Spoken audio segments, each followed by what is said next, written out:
بنیاد پر آج کے بعد پاکستان کے فیلڈ مارشل، افواج پاکستان کے کسی ایک جنرل، پاکستان کے کسی ایک سپاہی کے خلاف بھی بات کرنے کی اجازت نہیں۔ اے روشنی کے پیمبر، یہ شوری دسر حرف زن ہے کہ محراب و منبر سے فتویٰ گرو فتنہ پرداز تقویم حق بیچتے ہیں، فقیہان مسند نشین حرص دینار و درہم میں تیرے صحیفے کا ایک ایک ورق بیچتے ہیں۔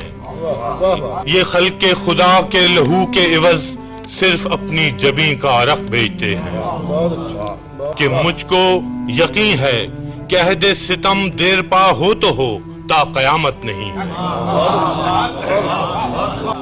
پیمبر مجھے حوصلہ دے کہ میں ظلم کی قوتوں سے اکیلا لڑا ہوں، کہ میں آج باطل کے لشکر ہجوم ستم پروراں کے مقابل اکیلا کھڑا ہوں۔